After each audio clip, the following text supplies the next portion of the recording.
नमस्कार दोस्तों, मैं उमेश मीना आप सभी का स्वागत करता हूं हमारे YouTube चैनल पर। तो आपने जैसा कि देख ही लिया होगा थंबनेल कि आज हम आपको इकोनॉमिक्स के मैक्रो इकोनॉमिक्स के प्रिंसिपल BCC 133 को बताएंगे, जो आपका 4 अगस्त को पेपर होगा। उसमें कौन कौन से क्वेश्चन आ सकते हैं। ज़्यादातर क्वेश्चन हमारे बताए हुए पेपर में से ही आते हैं और हम वो ही क्वेश्चन बताते हैं जो आपके एग्जाम में आते हैं। तो अब जून 2022 के आपके 4 अगस्त को एग्जाम है, तो आपके लिए कुछ महत्वपूर्ण क्वेश्चन और जो पेपर हम लाते हैं वही आते हैं। तो ये आपके 3 ओवर का रहेगा और 100 मार्क्स का। अगर आपकी भी इकोनॉमिक्स की एग्जाम है तो यह वीडियो आपके लिए बिना स्किप किए और पूरी देखें, जिससे आपको समझ आए कि हमने क्या बताया। कुछ समझाएंगे भी आपको, क्वेश्चन ही क्वेश्चन नहीं, आंसर भी बताने की कोशिश करेंगे।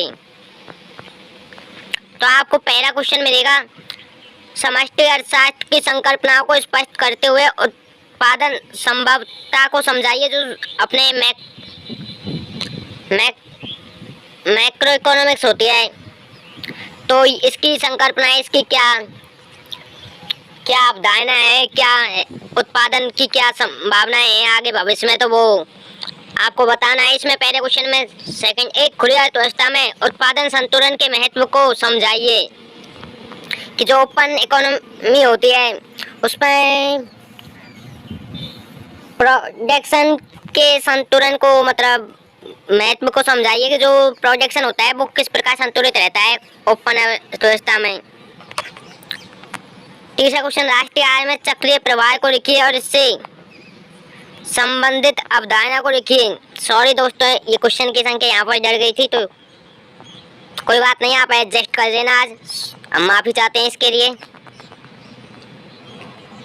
कि राष्ट्रीय आय के चक्रीय प्रवाह को लिखिए और इससे संबंधित अवधारणा को समझाइए। जो अपने नेशनल इनकम होती है तो वो कैसे उसका किस तरह से प्रवाह होता है, मतलब किस तरह से वो चलती है और इसके संबंधित अवधारणा कौन सी है। पांचवा क्वेश्चन, मौद्रिक नीति के उद्देश्यों को बताते हुए भारत में मौद्रिक नीति के बारे में लिखिए। जो अपने मौद्रिक नीति होती है, मौद्रिक नीति कौन बनाते हैं? अपने केंद्रीय वित्त मंत्री जो अभी निर्मला सीतारमण है वर्तमान में।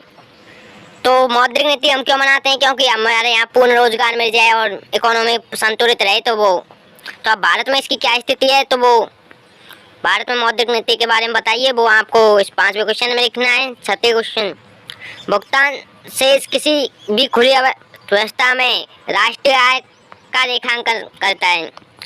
कि अब इसमें ऐसे पूछ सकता है कि खुली ओपन इकोनॉमी में नेशनल इनकम का रेखांकन कैसे किया जाता है, तो वो भुगतान से इसके माध्यम से किया जाता है। वो इसमें क्वेश्चन में दिया हुआ है। तो आपको ये लिखना है कि किसी भी खुली अर्थव्यवस्था में भुगतान से किस तरह काम करता है और राष्ट्रीय आय को किस तरह रेखांकन या मापन करता है।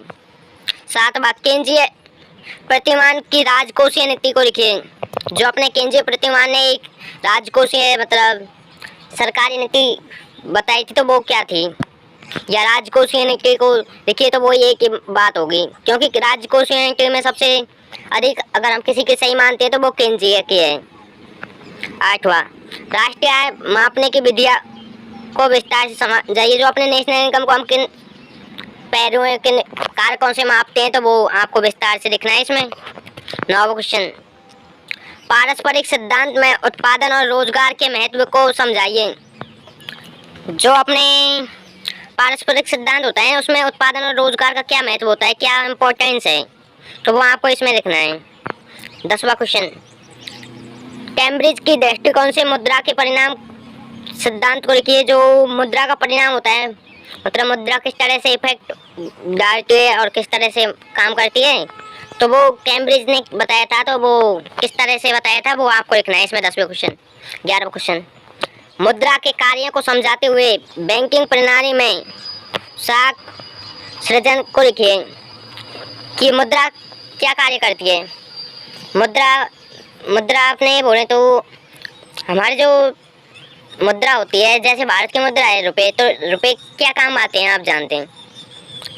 मतलब रुपए सिर्फ खरीदने और के काम नहीं आते, या हम इससे कोई सामान खरीदते हैं, ये अपनी अर्थव्यवस्था को चलाते हैं। इसके अलावा ये है बाजार की लिक्विडिटी तरलता को मेंटेनेंस करते हैं।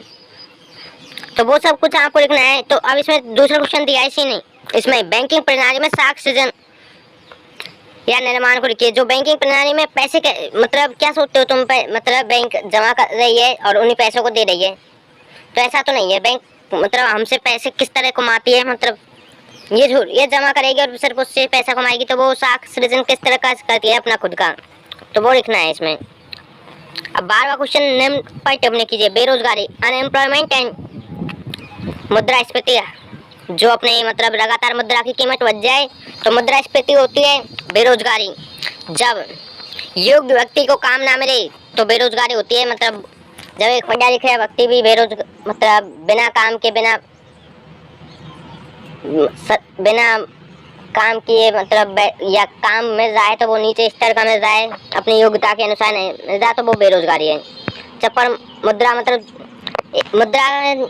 मुद्रा को हम कई तरह से बांट सकते हैं। एक तो लिक्विडिटी के आधार पर बांटते हैं हम मुद्रा को, स्थिर मुद्रा, चपल मुद्रा। तो चपल मतलब चारों मुद्रा किसे कहते हैं हम, वो इसमें लिखना है दूसरे में आपको।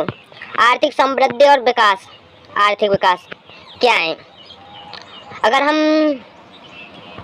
आर्थिक समृद्धि, अगर हम पूरे देश की बात करें तो आर्थिक समृद्धि हो जाती है जैसे पूरी फैमिली की। और आर्थिक विकास एक अकेले परिवार या अकेले घर का निर्माण, तो वो आर्थिक विकास हो जाता है कि हमारे पास कितना पैसा है, वो आर्थिक विकास होगा। और हम आर्थिक रूप से कितना मजबूत हैं, वो हमारी आर्थिक समृद्धि हो जाती है। मुद्रा गुणक कि मुद्रा का गुणक क्या होता है? उपभोग फलन 5वां। तो यह आपको बताने। जय हिंद।